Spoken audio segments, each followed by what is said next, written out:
Hi, thank you for agreeing to be interviewed today. First, I'm going to ask you a few demographics questions. How old are you? 51. What is your gender? Female. What is your nationality? American citizen. Okay, thank you. Now we're going to talk about low stake and high stake remote voting. So low stake is when it's more casual. You may be voting for an ice cream flavor, a favorite actor, in a GroupMe poll, Facebook poll, or anything that's just not as high stakes. It's right. So for high stakes, it's when money's involved. It's political, such as government voting or executive board voting. So have you ever experienced some form of low stake remote voting? Yes. Okay. And how often have you done this? Like weekly, monthly? Probably a couple times a month. Okay, thank you. When was the last time you experienced this remote voting? What was it for? I actually did one today, and DeKalb County Schools has sent out a survey to parents, teachers, and students to find out what their preferences and comfort levels were on various return to learning plans. So it was about whether you wanted to do remote or hybrid or continue on at home learning and how comfortable you were with those choices and busing. Okay, thank you. So was there any verification process required before you could cast your vote in any of the times you participated in low stake remote voting? I'm not sure how they verify it, but if you try to do the survey more than once, it tells you, I'm sorry, you've already done this survey. So there must be some verification, but it doesn't ask your name, or I don't know how they know who you are.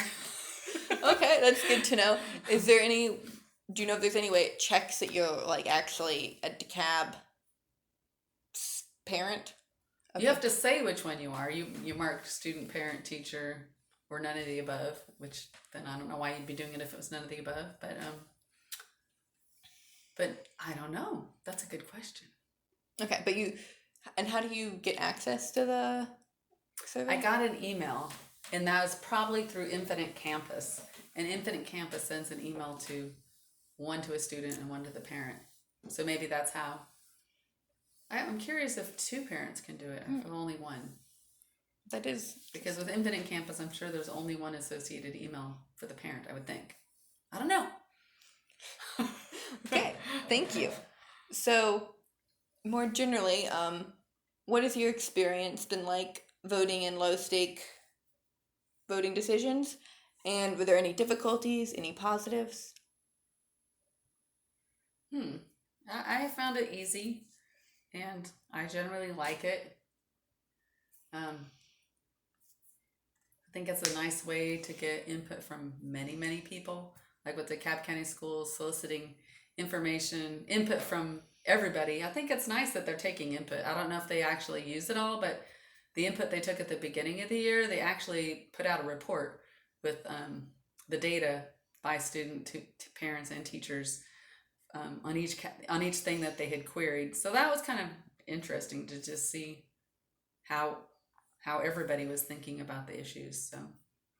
So I think it's been good. It enables more people to give input. Good. Do you have any other low stake remote voting experience outside of relating to those school survey issues? Okay, so besides DeKalb County Schools, our PTO has done a few, and my son's robotics team has done a few. So the Girl Scouts, How have those been? they're all fine. Sometimes they seem like silly, but like you wonder if anybody really cares. But but it seems like they must, or they wouldn't send it to you. Mm-hmm. And the Boy Scouts, actually, now that I think about it.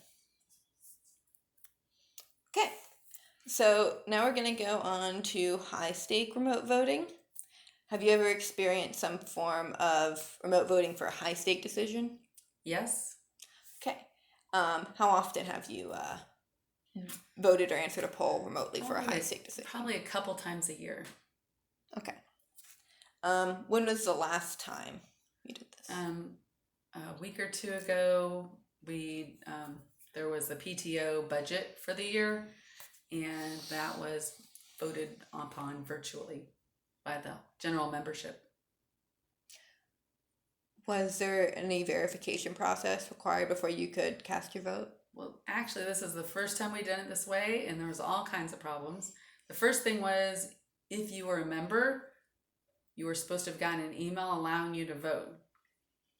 And somehow, a lot of people who had said they had registered and had paid their dues, lots of people didn't get the ballot. And we don't know why. I guess that's the main problem. Is like it's so verified. If you were a member, you had an email address, and then it was sent just to you. So like I guess it didn't need to be verified. Only people who were members got the email. But the problem is half the people who were members didn't get the email. So I guess it didn't work. But since nobody was opposed, the bad budget passed unopposed. But I don't know. Hopefully we had a quorum, because who knows who was the member? I don't know. Okay, thank you. So what was your experience like voting in a high stake remote decision? Well, for me, it was super easy. I'm a member. I got the email. I just had to say yes or no. I said yes, and so that was easy for me. Have you participated in any other high stake remote voting? I think just related to school, there's been since COVID, there's also approval of all the executive officers, a vote for the executive officers of the PTO board, and then actually I think that the schools are all required to have a parent council, and that has always been done remotely. And I actually should participate in those, but I usually don't know who the people are. And I don't always vote for the Parent Leadership Council.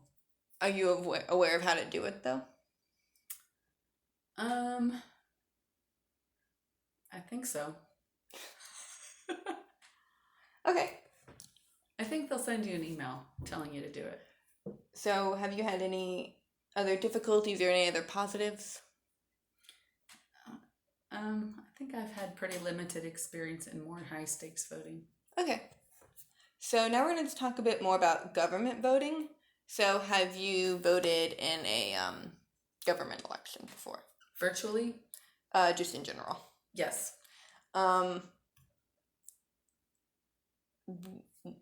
When? When? I voted this summer in the runoff election. So most recent time, but you voted before that too. Yes. Okay. I And vote every election. okay. And what method did you use? For the first time ever, I used absentee ballot by mail. In what state and country did you vote? Georgia, United States of America. Sorry, that was county, actually. County, DeKalb. DeKalb County. Okay, and so you used a mailed-in ballot. Yes. What was that experience like? Well, it's kind of nice because you could study the ballot at home at your leisure and then fill it out when you were ready. Because in the past, I would prepare myself and then bring scratch paper where I've written down who I'm planning to vote for. But here, I could actually just look at the actual ballot and keep it handy until I was ready to fill it out. So it was easy. No issues? No issues. Okay. And so what was since you voted in person in the past too, what has your experience been like voting in person? Well, I've been very fortunate. My polling place is right in my neighborhood. I know all the poll workers, which I think is not the usual experience here in Georgia. And the lines are never long. It's always very friendly. I've always voted in person because it just seemed like the spirit of voting, like to go in person. But with COVID, I didn't want to go. But I know across Georgia that other people don't have that same experience that I have of being quick and close and easy. But that's how it's been for me. Okay, thank you.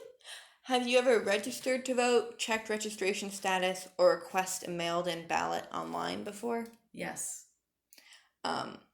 What was your experience like? It was easier than I expected. I expected it to be difficult, but it was easy. What was your process?